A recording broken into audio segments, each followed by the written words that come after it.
Bien, comenzamos entonces la cuarta sesión que corresponde al ciclo del curso del Evangelio según San Juan.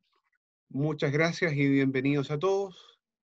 Don Juan Carlos, como siempre, un agrado y, por supuesto, tiene la palabra. Bien, comencemos por la oración. Supongo que todos la tienen, ¿verdad? En nombre del Padre, del Hijo, del Espíritu Santo. Amén.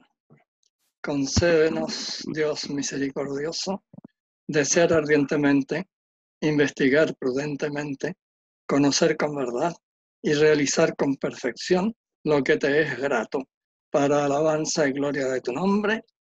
Amén. La semana pasada terminamos hablando de la gracia y nos quedamos en las gracias actuales. Entonces, falta explicar la gracia santificante. Lo malo es que no se puede. La gracia santificante es un misterio absoluto que no podemos nosotros comprender, ni en el cielo. Pero ahí lo vamos a experimentar. La felicidad del cielo consiste básicamente en experimentar esto que estábamos leyendo, ¿no? Nos ha dado Dios el poder de llegar a ser hijos suyos. ¿Verdad que lo habíamos visto eso? Y eso es justamente la gracia santificante. La gracia santificante entonces nos hace hijos de Dios, hermanos de Jesucristo, herederos del cielo. En otras palabras, somos divinos.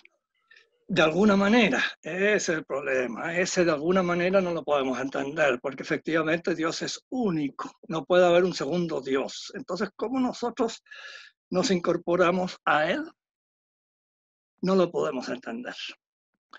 Lo que sí entendemos es que tenemos derecho a llamarnos hijos de Dios y herederos del cielo.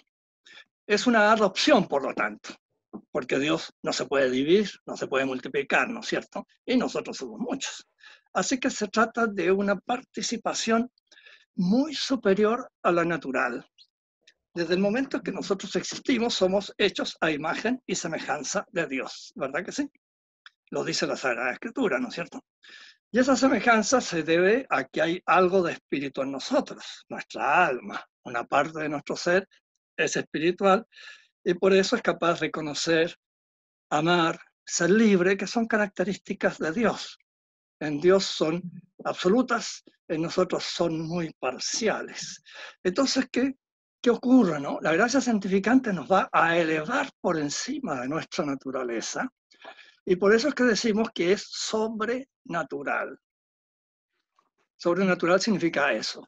Somos elevados por encima de nuestra naturaleza. Por eso recuerdo, el padre Lira decía, ya no se puede definir al hombre como animal racional.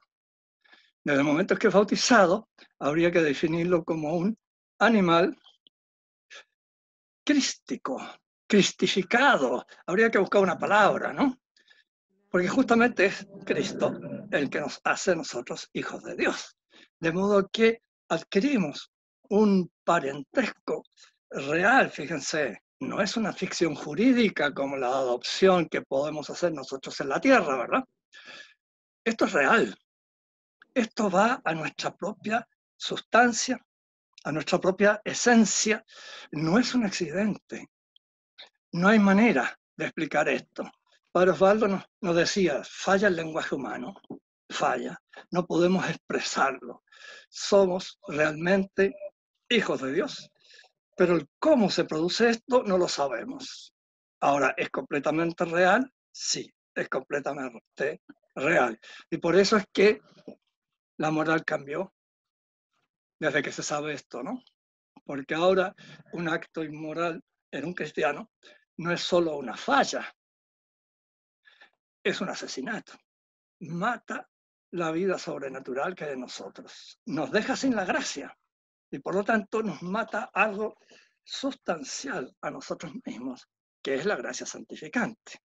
De modo que el pecado se convierte en algo gravísimo, cosa que el que no tiene gracia, pues no la tiene, ¿no? entonces no es tan grave. Mucho más grave es el pecado de un bautizado que el pecado de un no bautizado, aunque el acto sea exactamente el mismo, porque ellos no tienen la gracia santificante y nosotros sí. Y nosotros por lo mismo tenemos más gracias actuales para evitarlo que los demás. Los demás, por no estar bautizados, tienen también gracias actuales, ¿verdad? Pero nosotros tenemos muchas más. De ahí que si un no bautizado se salva, es como quien dice excepcional. En cambio, si un bautizado se condena, es excepcional. Aunque sean muchos, ¿no? Pero es que por naturaleza, mejor dicho, por sobrenaturaleza, estamos ya deificados. Y por lo tanto, ya somos ciudadanos del cielo. Claro, en proyecto, ¿no es cierto? Algo así como quien dice, los cadetes, ¿verdad? De la escuela militar, naval, de cualquiera, ya pertenecen a la marina, ya pertenecen al ejército, sí, pero están estudiando, están preparándose, todavía no son propiamente miembros del ejército, oficiales del ejército, son aspirantes.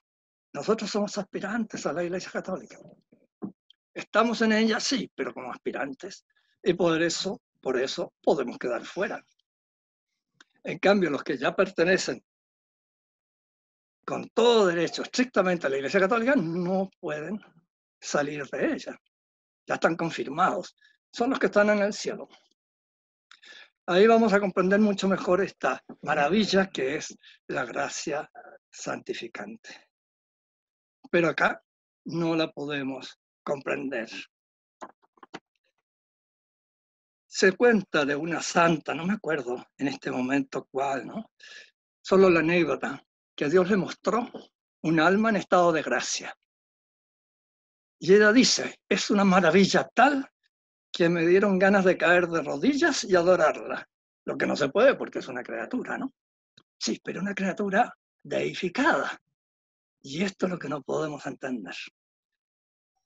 Eso es la gracia santificante. Y ese es el gran don que trae Jesús a la tierra. Pensamos nosotros que es la redención. Claro, es la redención. Pero es mucho más que la redención. Porque uno puede sacar de la esclavitud a alguien, pero otra cosa es meterlo en la familia, ¿no es cierto? Y Dios nos construye, nos convierte a nosotros en su familia. Eso es la gracia santificante. Y eso no lo podemos comprender acá. Pero esa es la gran gracia. Ese es el gran regalo que nos trae. Y por eso lo llamamos gracia. De hecho, los antiguos, como Santo Tomás, ¿no? Y hasta el siglo, creo que hasta el siglo XVII, siempre se habló de las cosas gratuitas. Y las cosas gratuitas es esto que Dios nos regala. ¿Y qué es lo que nos regala? Esta participación en su propia vida. A partir del siglo XVII, no recuerdo quién fue el que cambió la palabra y puso sobrenatural. Y gustó esta palabra sobrenatural porque efectivamente está por encima de todo lo que la naturaleza puede siquiera sospechar. Es un don, es una gracia, es gratuito y es sobrenatural. Escojan la palabra que quieran, ¿no? Lo que sí, no podemos comprender esto. Ni siquiera lo sentimos porque es sobrenatural, ¿no? Nadie puede saber si está en estado de gracia. Porque no lo siente, no lo experimenta. De hecho, solo experimentamos realmente a través de los sentidos lo que es distinto de nosotros.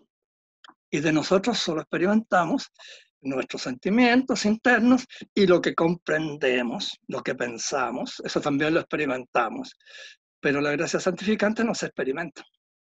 No se puede experimentar. Y esa fue la objeción que le puso Pablo VI a los carismáticos. Los carismáticos pretenden experimentar lo que no se puede experimentar. Y Pablo VI se les hizo esa pregunta. Yo no sé si alguien les respondió a esa pregunta. ¿Cómo es posible que se busque experimentar lo que no se puede experimentar? ¿Qué son todos estos fenómenos místicos? Es cierto que los grandes místicos, Dios les ha concedido experimentar. Claro que sí. ¿Se acuerdan que San Pablo dijo que estuvo en el tercer cielo? Y muchos místicos han tenido estas experiencias, pero eso es un don de Dios, es otra gracia. Y los demás no podemos experimentar esto. Y además no podemos buscarlo siquiera. Eso sería soberbia. Si Dios quiere darnos ese don, bien, pero cuidado porque antes de llegar a ese don hay que pasar por la noche del sentido y por la noche del espíritu, que son pruebas, dolores intensísimos. Y claro, como nosotros no somos capaces de pasar por esa purificación, entonces no llegamos nunca a ese nivel de poder experimentar este tipo de cosas. Pero los que han llegado a eso han hecho cosas increíbles, ¿no? Y a veces que uno se queda pensando, pero esto es bien idiota, ¿no? Imagínense Fray Escoba como el ecónomo decide exterminar las ratas porque se comen la comida, etcétera, etcétera. Dice, no, son criaturas de Dios, entonces las llama y acuden todas las ratas al llamado Fray Escoba y le dice, de ahora yo las voy a alimentar y nadie más de ustedes le va a comer nada al convento y se van a vivir a esa esquina. Y partieron todas las ratas para allá. Claro, en esa época no se sabía que los ratones transmiten muchas enfermedades, ¿verdad? Hoy día tenemos que tener cuidado porque nos transmiten muchas enfermedades. Eso no lo sabía, pero qué milagro tan tonto, digo yo, ¿no? Y sin embargo, Dios lo permitió. ¿Y por qué lo permitió? Para que viéramos nosotros lo que es la gracia santificante. A un hijo de Dios, hasta los ratones le obedecen, ¿verdad que sí? Claro. Así era en Adán y Eva hasta que pecaron. Todos los animales le obedecían. Acuérdense San Francisco cuando va a buscar el lobo que todo el mundo le temía tanto, y este era particularmente grande, y sin embargo él va tranquilamente, sin ningún arma, nada, sin ninguna precaución, lo llama y el lobo llega como un manso corderito y lo trae al pueblo. Bueno, ¿por qué eso, no? ¿Qué sentido tiene eso? Opinión mía nada más, ¿no? El sentido es demostrarnos lo que somos, los bautizados, hijos de Dios. Y por lo tanto, toda la naturaleza nos obedece. Bueno, cuando llegamos al nivel de San Francisco, ¿no? Nosotros que estamos muy lejos, no vayan ustedes a ocurrírsele frente a un puma a decirle, oye, ven para acá. No. San Francisco sí, pero nosotros no. Así que cuidadito. Pero así es. Es bueno saber. Todavía es más increíble cuando San Antonino, creo que fue, le predicó a los peces. Y los peces sacaron su cabecita y se pasaron todo el sermón con la cabeza afuera y no se murió ninguno. ¡Qué milagro extraordinario, sí! Pero ¿para qué? ¡Qué tontería, ¿no? Curioso milagro. Bueno, por algo Dios quiso que pasase eso, ¿verdad? Bien, volvamos a nuestro evangelio. Entonces habíamos quedado en el versículo 13, ¿verdad? Nosotros llegamos a ser hijos de Dios, pero esto no es algo que se deba a la carne ni a la sangre, sino al verbo de Dios encarnado. ¿Se acuerdan? Y entonces el versículo 14 termina este párrafo sobre el gran regalo que nos trae el verbo, ¿no? Y dice así, versículo 14, capítulo 1. Y el verbo se hizo carne y puso su morada en medio de nosotros. Y vimos su gloria, gloria como del unigénito del Padre, lleno de gracia y de verdad. Los expertos nos dicen que la traducción no es buena. El lenguaje de San Juan es más fuerte, pero hay que ser judío para entenderlo. En vez de decir puso su morada en medio de nosotros, dice puso su tienda, su tabernáculo en medio de nosotros. Y en el tiempo de San Juan nadie vivía en tiendas, ¿no? Ni en tabernáculo tampoco, vivían en casas. Pero ¿por qué usa esa palabra San Juan? Porque quiere él, claro, todos los judíos conocían muy bien el Antiguo Testamento y sobre todo el Pentateuco.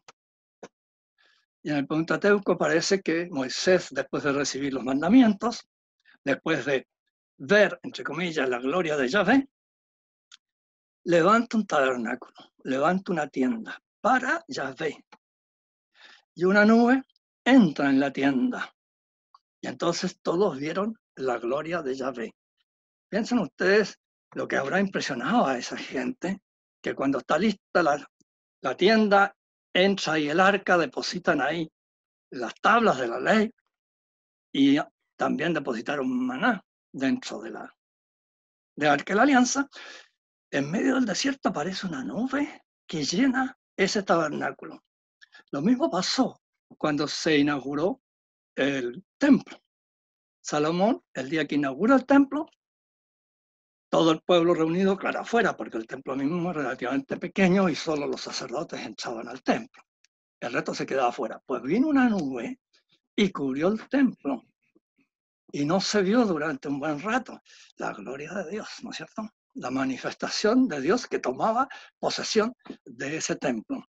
Y Jesús, al hacerse carne, convierte a su cuerpo en tabernáculo de la divinidad. ¿Se dan cuenta de lo que quiere decirnos San Juan? Ahí, en ese cuerpo, está habitando Yahvé Sabaoth. Él es el que está ahí, dentro de ese cuerpo. Y por eso el que ve a Jesús ve la gloria de Dios. Como lo dice así, ¿no?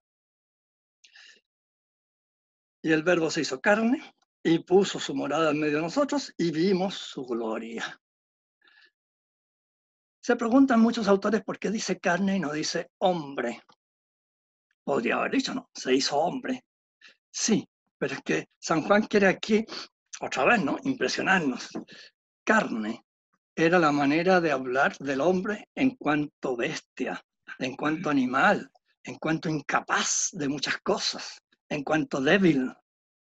Cuando se habla de la carne y la sangre, se está hablando del hombre, pero en cuanto débil, en cuanto incapaz. Y que Dios entonces asuma esa incapacidad humana es más fuerte, ¿no es cierto?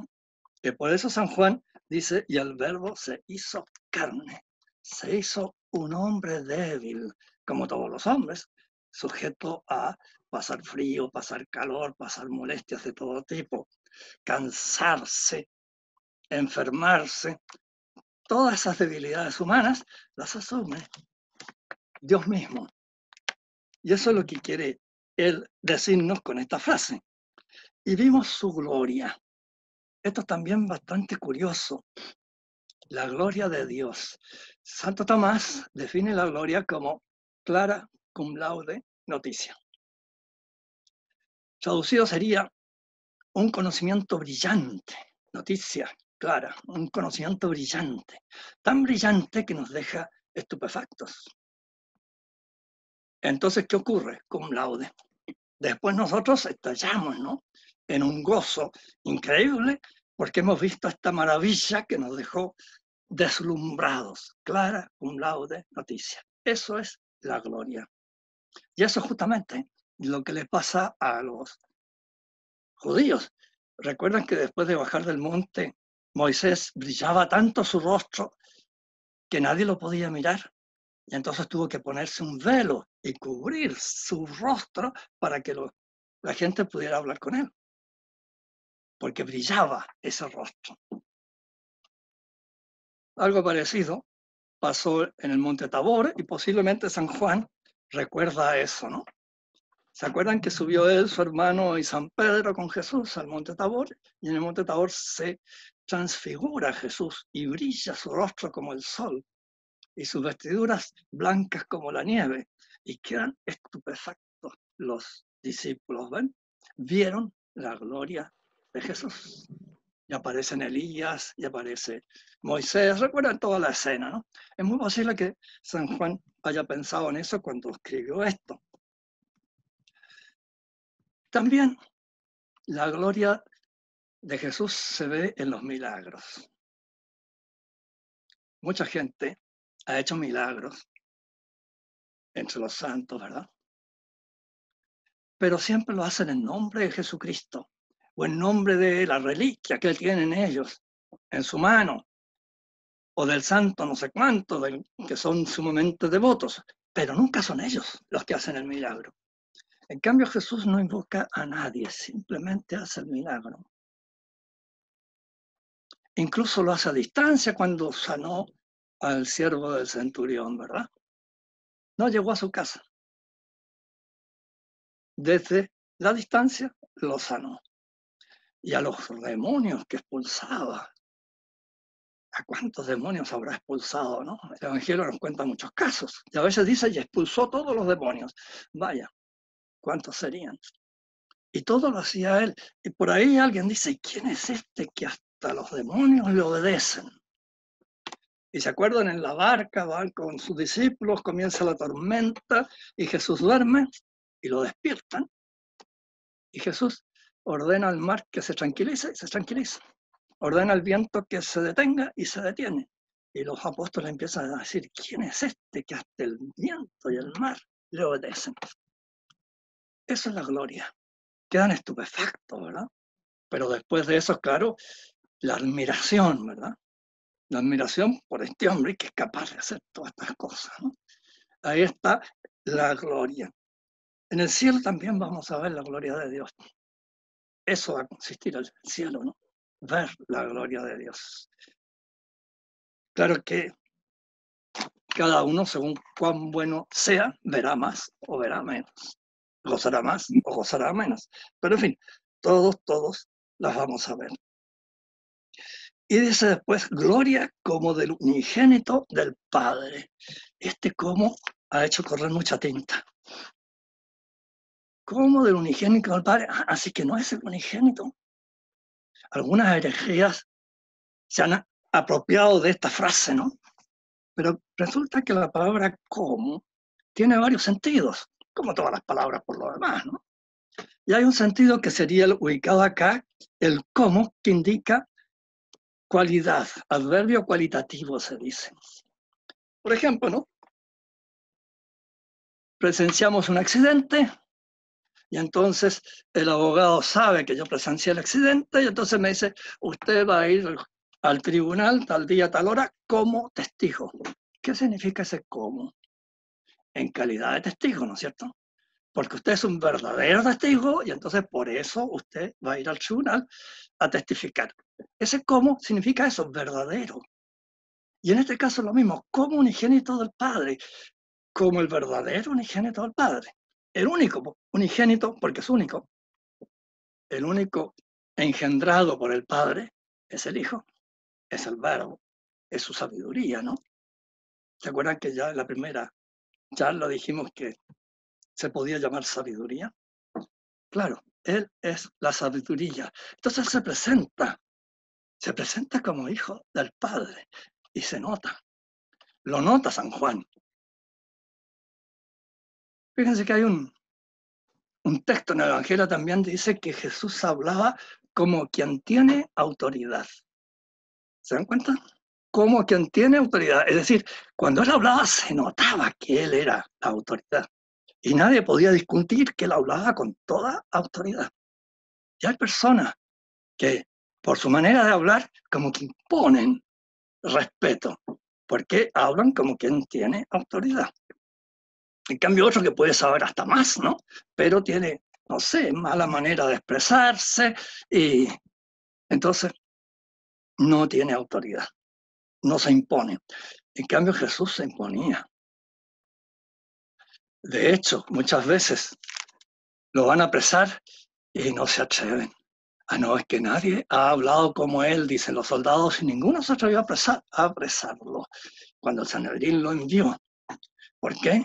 Porque se encontraron con la autoridad de Jesús. Como no había llegado el momento, él no la ocultó. Después, cuando llegó el momento, él la ocultó. Pero en la pasión, ¿no es cierto? Pero antes no. Y antes entonces, como dice aquí San Juan, manifestó su gloria, vimos su gloria como el unigénito del Padre. Y ese vimos. O sea, aquí fíjate, por primera vez habla en nombre propio. San Juan, vimos, yo también, y muchos otros. Por supuesto, los 12 apóstoles, ¿no? Pero muchísimos más que los 12 apóstoles vieron a Jesús y vieron esa autoridad que había en Jesús. Imagínense cómo habrán quedado los que vieron salir de la tumba a Lázaro después de 3 días enterrado. Y sobre todo que los judíos nunca enterraban al muerto inmediatamente. Esperaban unos días, porque ya sabían que a veces se enterraba a una persona viva y después el pobre, de modo que no hacían el entierro el mismo día de la muerte, se esperaba 3, 4 días. Lo entierran, habrán pasado 3, 4 días más, entonces ya no hay duda que empieza la descomposición y ya saben ustedes el olor de los cadáveres, ¿no? Como dice Marta, ya hiede. No, que no abran la tumba, porque ya hiede. Entonces, después de eso, y aparece Lázaro, perfectas condiciones, completamente sano. ¿Cómo habrá quedado esa gente?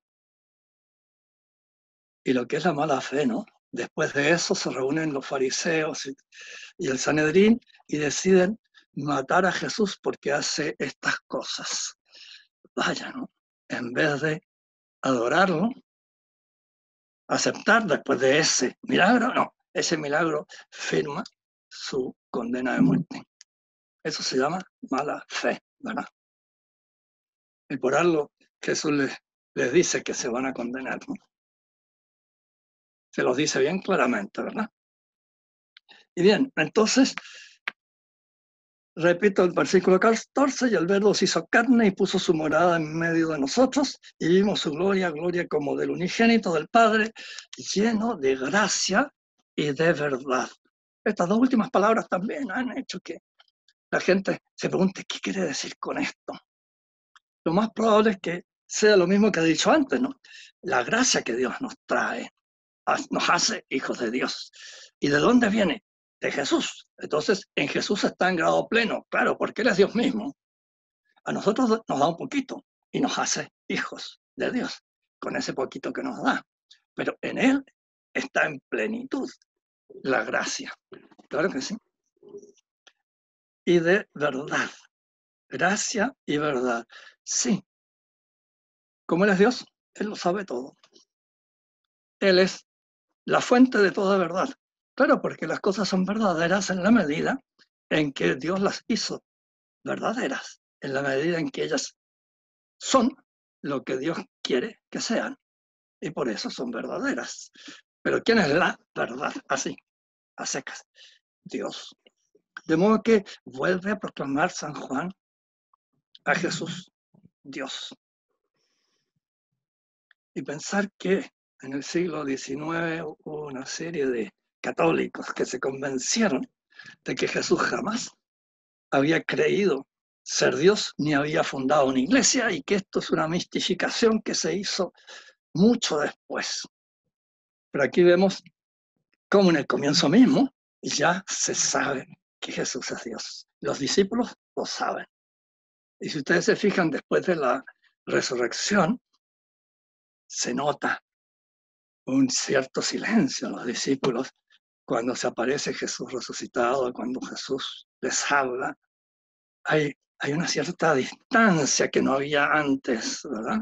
Y claro, ahora sí que les queda muy claro de que Jesús es Dios. Entonces hay un temor, por supuesto, ¿no? Recuerden que hay una norma, digámoslo así, ¿no? No escrita, por supuesto, pero que las normas que no se escriben son las que obedece todo el mundo, ¿verdad? En cambio, las que se escriben, todo el mundo lo busca cómo hacerle el quite y encontrarle la trampa como este diputado el otro día en el norte, en Iquique, ¿verdad? Ya. Pero la norma que no está escrita, esa sí que la cumplimos, ¿no? Y esa norma es esta: el que ve a Dios muere. No se puede ver a Dios. Si alguien ve a Dios, muere. De modo que, si ustedes se fijan en todas las apariciones que el Evangelio, por ejemplo, relata, las personas y la Biblia, ¿no? se les aparece un ángel, nada más que un ángel, pero se mueren de susto, porque es un ser, entre comillas, divino, ¿no? No es de este mundo, completamente superior a nosotros. ¿Por qué ese susto? Porque que ve a Dios muere. Hay una excepción. ¿Alguien me puede decir cuál es la excepción? ¿No? La Virgen María. La Virgen María no se asustó. ¿Se dan cuenta? Es impresionante. Si ustedes ven páginas antes, ¿no?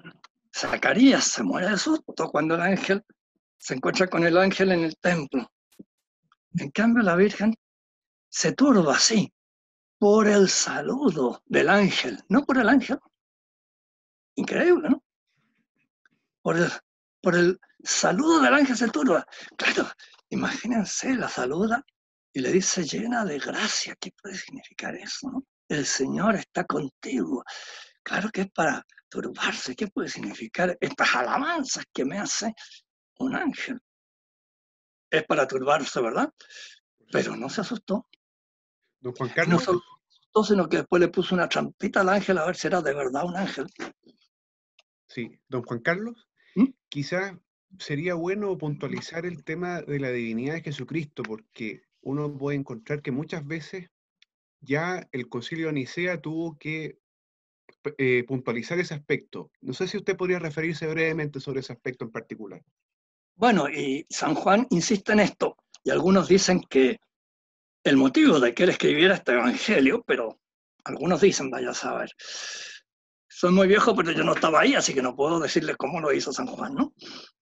El hecho es que una de las primeras herejías fue negar la encarnación. O bien, ese hombre era extraordinario y todo lo que ustedes quieran, pero Dios nada. O bien, sí, Dios habló, pero presentó una figura humana para poder hablarnos, ¿no? Pero no existía esa figura. ¿Te fijas? Algo así como el que está en el teatro y presenta la máscara del rey, pero el que está hablando detrás de la máscara no es rey ni ninguna cosa, es un actor, ¿verdad? Nada más. Entonces la máscara del rey. Entonces fue una máscara solamente. Así comenzaron las primeras herejías, todos se refieren a este problema. ¿Cómo aceptar que Jesucristo es Dios? Esto no puede ser. ¿Te fijas? Y por eso el Concilio de Nicea tiene que hablar sobre esto también. Y antes se discutió muchísimo este asunto. ¿Cómo puede ser esto? Y claro, es incomprensible. Es incomprensible que Dios se haga hombre. Como a nosotros nos los enseñaron desde guaguita, ¿verdad? No tenemos problema. Pero los demás sí, sobre todo los intelectuales del imperio. Cuando San Pablo les hace su predicación, que va a hablar de un Dios desconocido, eso qué interesante, como eran politeístas, pero resulta después que ese Dios se hace hombre y además lo matan. Entonces ya todos te vamos a escuchar otro día. Eran bien educados, ¿no? No se rieron en la cara de San Pablo, sino que le dijeron que mejor lo escuchaban otro día. Es que eso no puede ser, que Dios se haga hombre, realmente. Eso no puede ser. Ellos ya conocían bastante más. Sabían de más que el politeísmo era hasta por ahí nomás. Sabían de más que había un Dios por encima de todos, un primer Dios. Y que ese Dios se encarne, eso no puede ser. Y realmente yo estoy seguro que si alguien a ustedes, llega ante ustedes y les dice yo soy Dios, ustedes se van a reír de él. ¿Verdad que sí? Este está más loco que yo. Claro, de todas maneras. Y por eso Jesús nunca dijo que era Dios, sino que lo fue probando de a poco, de a poco, de a poco. Pero lo dijo tan claro que cuando Poncio Pilato se resiste a condenarlo, al final les sueltan la verdad, ¿no? Primero lo acusan de mover a la gente, de que no se pague los impuestos al César, qué sé yo, un montón de calumnias, ¿no?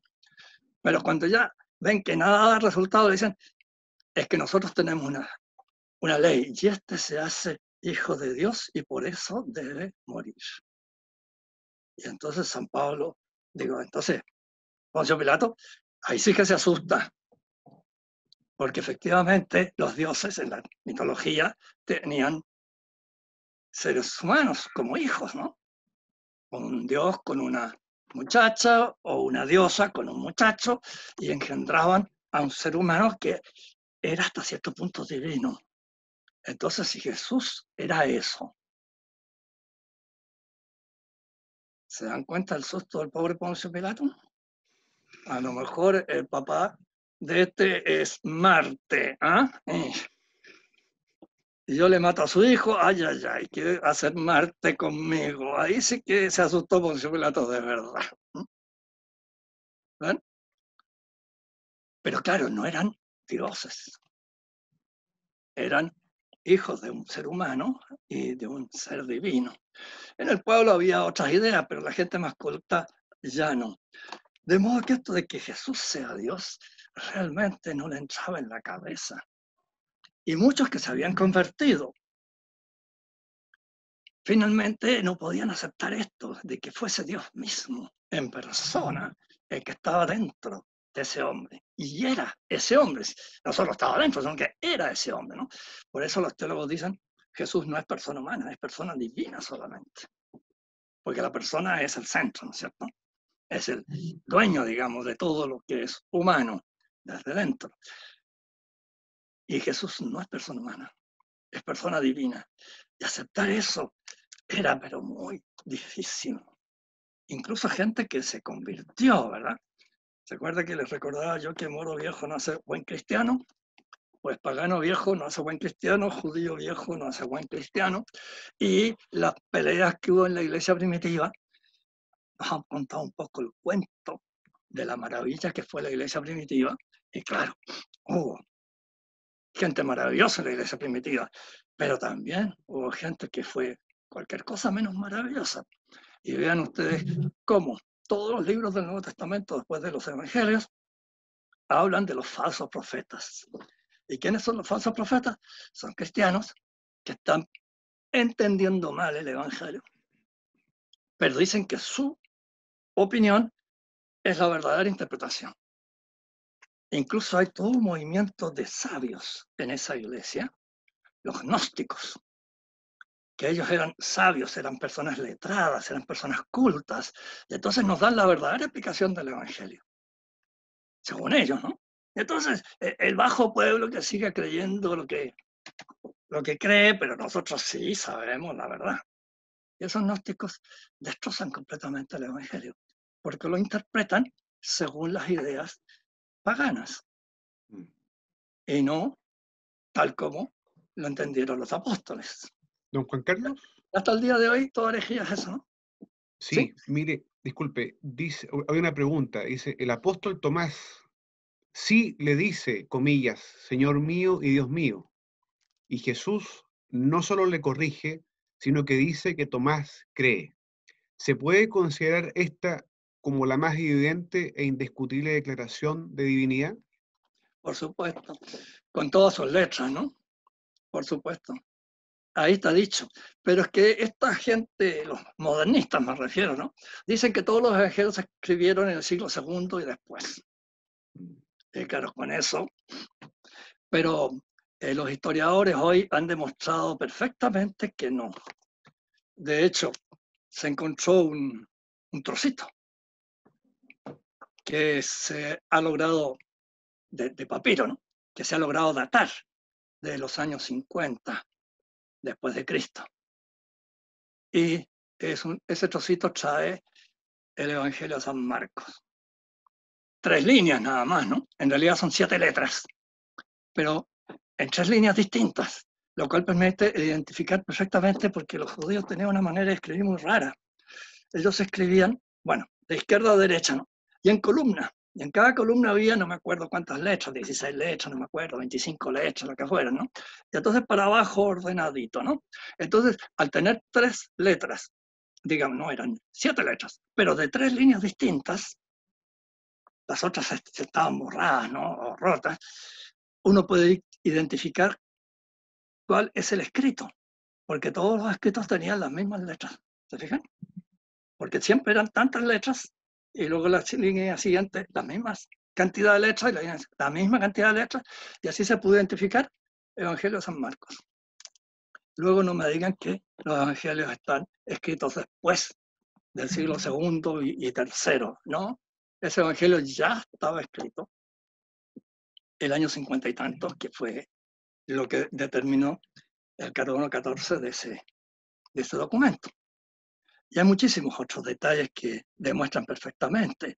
A veces, por ejemplo, le dan a una ciudad un nombre y se sabe que en los años 50 esa ciudad cambió de nombre. Y el Evangelio no hace alusión al cambio, ¿no es cierto? Luego quiere decir que había sido escrito antes, porque si no, después habría dado el nombre nuevo de la ciudad. Pero dio el nombre antiguo. Entonces fue escrito antes del año 50 y tantos, que fue el cambio, ¿no? No me acuerdo bien. Son una serie de detalles así que han ido demostrando con absoluta evidencia que los evangelios se escribieron a mediados del siglo I. De modo que todo esto que dicen los modernistas está ya perfectamente comprobada su falsedad, perfectamente.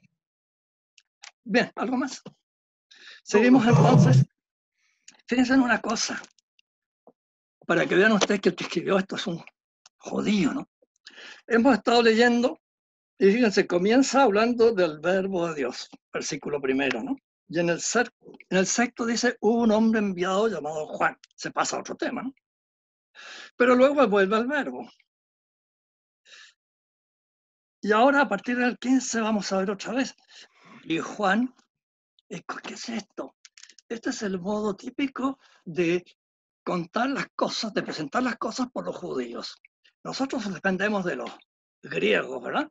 Entonces el griego parte, como quien dice, el principio universal y va descendiendo y nos va explicando ordenadamente, ¿verdad? Los judíos no. Los judíos usan sobre todo un vocabulario muy apegado a lo concreto, ¿no? Pero además es como una espiral que va subiendo. Y entonces comienzan con un tema, se pasan a otro, luego profundizan el primer tema, luego profundizan el segundo tema. Es una espiral, ¿se fijan? Entonces fíjense, los primeros 5 versículos, el verbo. Después, sexto, séptimo y octavo, San Juan. Luego, 9 a 14, el verbo. 15, para adelante, San Juan. ¿Se fijan? El cambio. Y no está diciendo lo mismo, sino que está profundizando lo que dijo antes. Ese es el modo típico de exponer de los judíos, lo cual revela que el que escribió esto era judío. Un griego no lo habría escrito así. Aunque esté en griego, es posible que haya un original en hebreo o en arameo, o es posible que San Juan haya sabido griego, porque era de familia sacerdotal probablemente, muy culto. Esto revela, ¿no? Su evangelio, que era muy culto, extraordinariamente culto, de modo que puede haber sabido griego también. Pero en fin, su mentalidad era judía y por eso hace la exposición en forma judía. Entonces vamos a ver el testimonio de San Juan Bautista en esta vuelta, ¿no? Recuerden, comenzamos por el verbo, seguimos por San Juan, volvimos al verbo y ahora volvemos a San Juan. Versículo 15. Juan da testimonio de él y ha clamado diciendo, de este dije yo, el que viene después de mí se me ha adelantado, porque él existía antes que yo. Es bien impresionante este versículo, ¿eh? Porque está proclamando la eternidad de este Jesús. De este dije yo. Da la impresión que Jesús estaba ahí, porque si no, nadie habría entendido nada, ¿no? Si él dice, de este dije yo, quiere decir que Jesús estaba ahí. Y San Juan también, porque San Juan es el único que trae este texto. ¿Y cómo lo presenta a este, no? Juan da testimonio de él y ha clamado diciendo, clamar es decir en voz alta, fuerte, para que todo el mundo oiga. Eso es clamar. No es lo mismo que gritar, no. Clamar es hablar con suficiente fuerza para que todo el mundo que está presente escuche. Entonces, de este dije yo, antes entonces que Jesús llegase, San Juan tiene que haber hablado de que venía otro y que él solo preparaba el camino del que venía. ¿Se acuerdan cuando les preguntan los fariseos? Yo soy la voz que clama en el desierto. No soy el Mesías. Detrás de mí viene otro y yo no soy digno de desatar la correa de su sandalia. Entonces ya había hablado mucho antes de esto. Y en este momento, tal vez Jesús se había retirado, ¿no? Y entonces él le dice a los demás, de este con el que estuve conversando yo, de este yo dije. ¿Y qué dije? El que viene después de mí se me ha adelantado, porque él existía antes que yo. Fíjense que comenzamos con un imperfecto, ¿verdad? El verbo era, ¿se acuerdan? Y explicamos por qué imperfecto, y después el verbo se hizo carne. Ah, eso ya terminó, se hizo. Eso pasó. Pero ahora dice, él existía antes que yo. Está proclamando entonces la eternidad del verbo que está encarnado en Jesús. Claro, eso se produjo en el tiempo, ¿verdad? Y hace muy poco, 30 y tantos años nada más. Pero él existía antes que yo. Él era antes que yo. Ese antes, dicen los expertos, yo no sé arameo ni hebreo, así que tengo que hacer un acto de fe en los libros que he leído, ¿no? Dice que ese antes responde a una palabra hebrea que significa superioridad en dignidad, no tanto precedencia en el tiempo. De modo que parece que están aquí las dos ideas, ¿no? Por un lado, era antes que yo. Y por otro lado, superior a mí. Por esa palabra que usó San Juan, según suponen estos expertos, ¿no? Yo no puedo pronunciarme porque no sé nada de hebreo ni de arameo. Pero ellos dicen, sí, hay aquí una proclamación de la superioridad del que viene después que él. De hecho, él empezó a predicar algunos años antes de que Jesús apareciera. Y Jesús aparece cuando ya hay todo un revuelo, ¿no? Y hasta Jerusalén envía gente para preguntarle quién es a este predicador que ha aparecido. Todo esto implica que han pasado un tiempo. No sabemos cuánto tiempo, pero ha pasado un tiempo. Entonces ya cuando todo el mundo está convencido que Juan es un gran profeta, y tan convencido está que en un momento que hay una discusión entre Jesús y los fariseos y los saduceos, que siempre le andaban tratando de hacer trampa, entonces Jesús les pregunta, bueno, ¿y qué me dicen de Juan? ¿Quién era Juan? ¿Hablaba en nombre de Dios? Y ellos, dice el Evangelio, por temor al pueblo, dijeron, no lo sabemos. No se atrevieron a decir nada. Y Jesús le dice, pues entonces yo tampoco les voy a decir quién soy. O sea, todo el pueblo estaba convencido de que Juan era un gran profeta.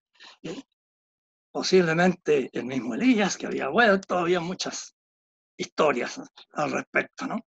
Y después San Pablo, muchos años después, 20 años después de la muerte de Cristo o más, 25, 26, se encuentra en el centro de Asia Menor con un grupo de judíos que eran discípulos de San Juan Bautista.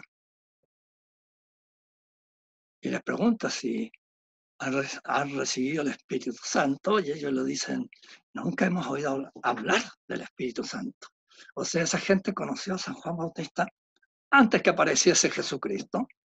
Y claro, como viven tan lejos, tal vez alguno de ellos fue por la Pascua, vaya a saber uno, y al saber esto se fue a ver a San Juan y le causó tal impresión que trajo la gran novedad del gran profeta, pero no sabían más. Entonces San Pablo les explicó que San Juan Bautista había hablado de el que venía después y que ese era Jesús, y él les presenta a Jesús, y todos entonces se bautizaron y se confirmaron, recibieron el Espíritu Santo. De modo que ya ven ustedes, ¿no? Hasta el centro de Asia Menor había llegado la influencia de San Juan Bautista. Lo conocemos por ese detalle. Posiblemente ha llegado a Roma y a todas partes, ¿no? Porque los judíos tenían que viajar con bastante frecuencia a la capital, ¿no? A Jerusalén. Y ahí ver y cumplir con la visita al templo que tenían que hacer por lo menos una vez en la vida todos los judíos. Todavía tenemos tiempo, hoy ya estamos llegando al final, ¿no? Entonces podríamos terminar aquí porque la próxima línea, los tres versículos que siguen, son un comentario que hace San Juan. Esto ha causado mucha impresión en el Evangelio de